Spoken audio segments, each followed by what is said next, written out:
domingo de Cuaresma.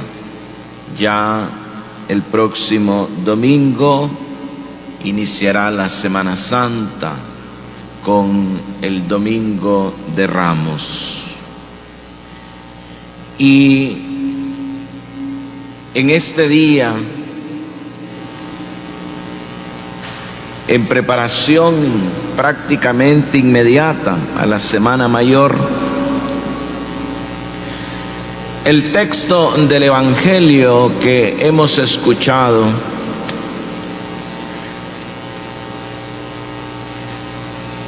nos dice que Jesús se encuentra en Jerusalén y precisamente en los días anteriores, muy previamente para el inicio de su pasión. Y estaban ahí también algunos griegos inquietos por conocer a Jesús al escuchar de sus palabras y de sus obras, porque el Señor recién había resucitado a Lázaro. Y se acercan a Felipe y le pidieron: Señor, quisiéramos ver a Jesús. Esta es una súplica que durante siglos, culturas, razas, tiempos, siempre se ha suscitado en nuestros corazones. Queremos ver a Jesús. Felipe, nos cuenta el evangelista San Juan, fue a decírselo a Andrés, y juntos se lo dijeron a su vez a Jesús. Y es más que importante, misteriosa la respuesta del Señor. Una respuesta profética. Yo les aseguro que si el grano de trigo sembrado en la tierra no muere, queda infecundo. Pero si muere, producirá mucho fruto. Estaba hablando de la pasión y la muerte que experimentaría en los días inmediatos. Estaba hablando de Él. Estaba hablando de su cruz. Estaba hablando de cómo, recordamos el domingo pasado, se nos decía que para que el pueblo de Israel quedara curado de las mordeduras de las serpientes, tenía que levantar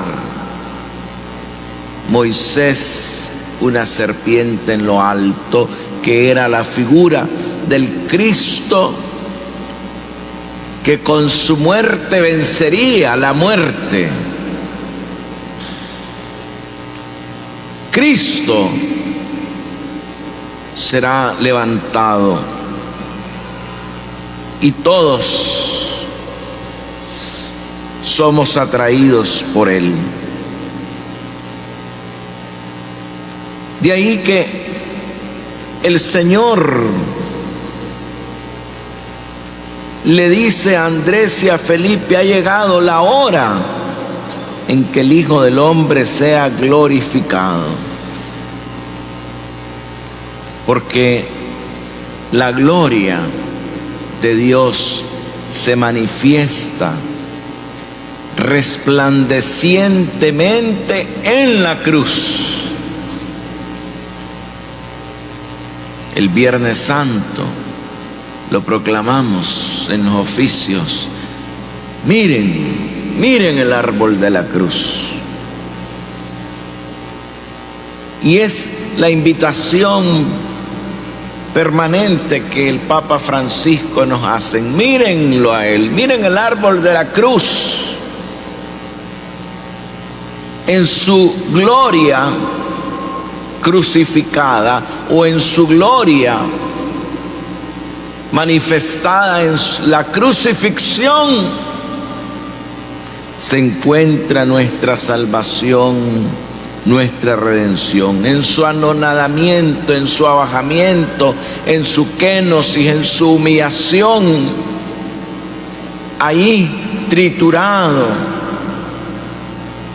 como alguien, dice el profeta Isaías, que ha sido tan maltratado que es mejor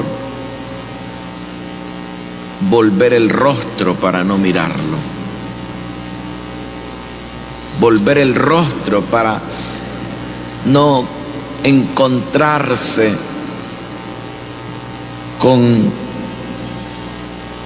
el maltrato, la desfiguración, desfigurado, dice también el profeta. Pero ahí, cuando según el mundo el Hijo del Dios vivo había sido vencido, es donde realmente estaba triunfando la muerte de Cristo sobre la muerte del pecado. Es donde realmente estaba triunfando y triunfó para siempre, por los siglos de los siglos, la vida, el amor, la gracia, la paz del Señor.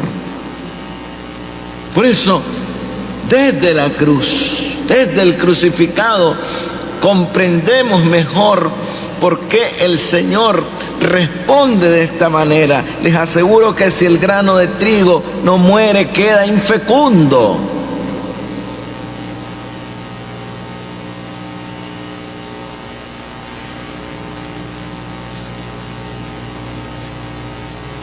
Solo muriendo, solo padeciendo ese abajamiento, es que se puede dar fruto, y fruto en abundancia. Y esa es la gran enseñanza para nosotros. En la cruz vamos a ver a Jesús, en la cruz lo vamos a encontrar, pero también en la humillación, en la humildad, en la sencillez, en el abajamiento nuestro, vamos a encontrar al Señor.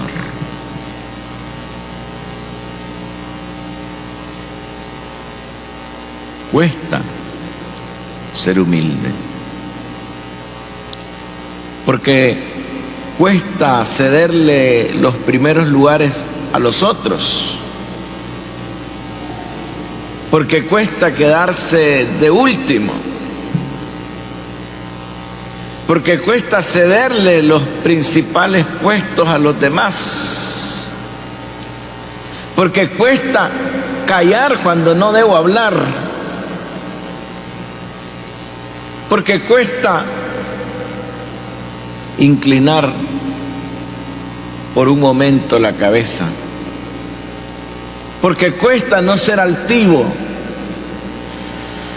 porque cuesta vencer la vanidad, la soberbia, el egoísmo, la prepotencia. Cuesta ser humilde,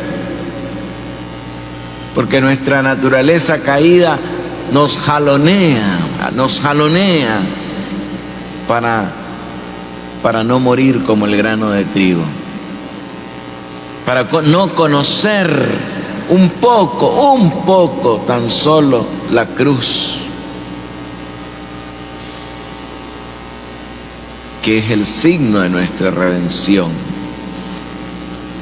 Pero hermanos, no tenemos otro camino para producir frutos más que la humildad.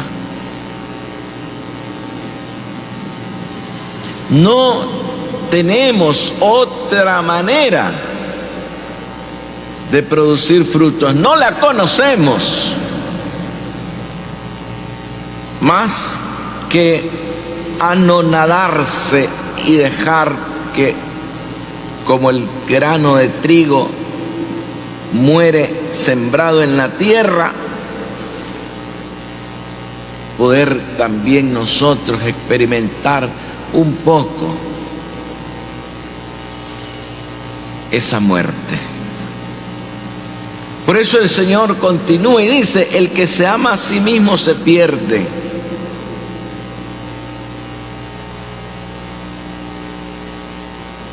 Y el que se niega a sí mismo se asegura la vida eterna. Y es muy claro con nosotros: el que quiera servirme, que me siga. Seguirlo en el camino del abajamiento.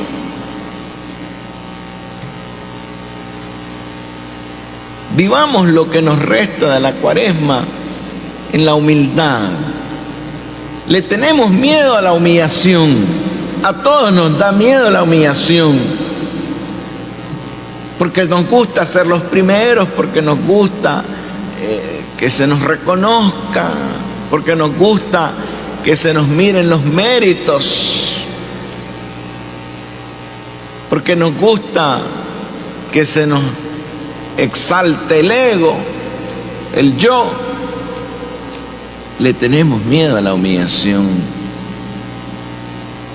Pero tenemos que entender de una vez por todas que en el Evangelio no hay otro camino para la gloria, no hay otro camino para la vida, no hay otro camino para la resurrección, no hay otro camino para producir frutos y frutos en abundancia.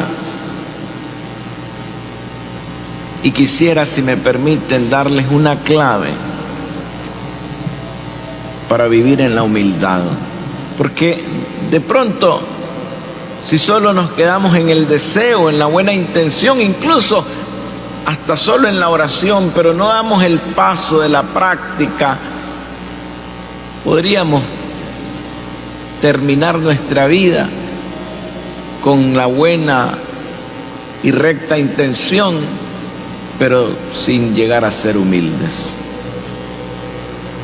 Y la clave que he dicho, si me permiten compartírselas, entre otras que seguramente existen, y claro que las hay, para ser humilde, es la obediencia.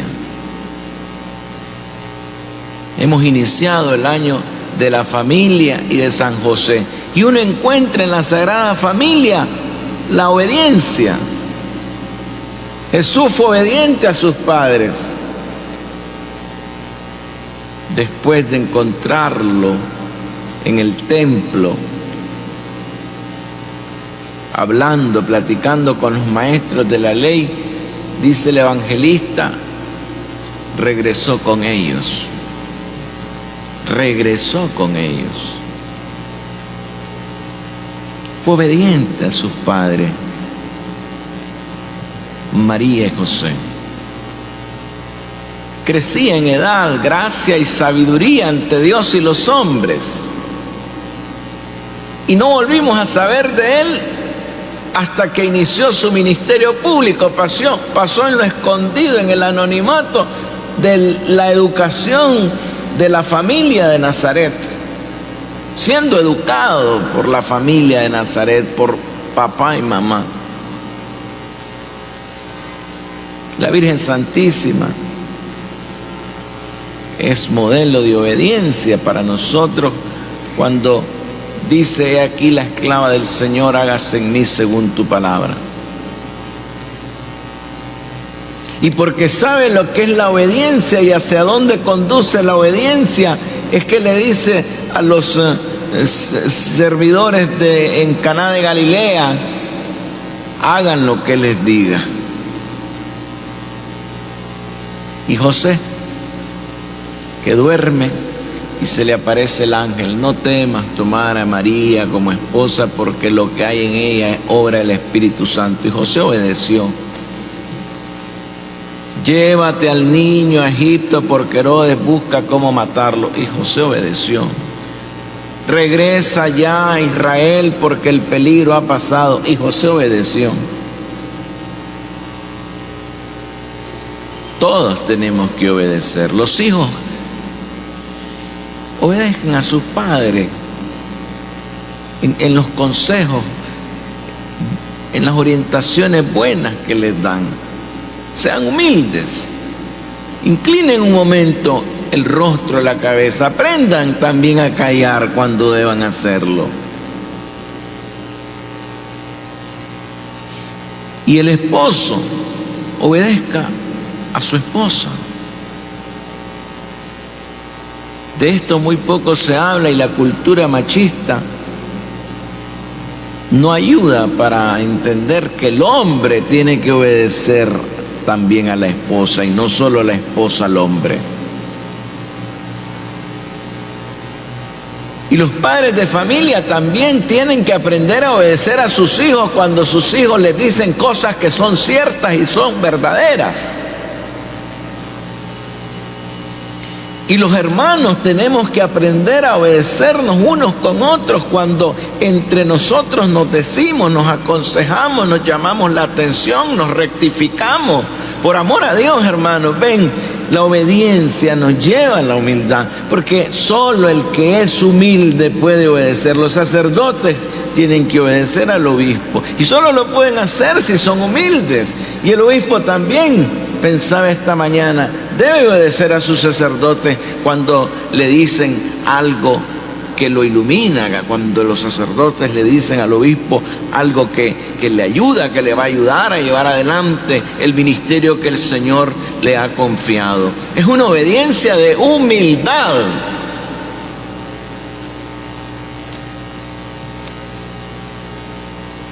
Obedecer las cosas buenas. ¿A qué nos lleva? A dar frutos. Nos lleva a la gloria, a la paz, a la felicidad. Aprendamos a ser humildes obedeciendo, según el modelo de la Sagrada Familia de San José, cuyo año hemos comenzado. Aprendamos a vivir la gloria de Dios como el grano de trigo sembrado en tierra, que solo muriendo es que puede producir frutos y fruto en abundancia.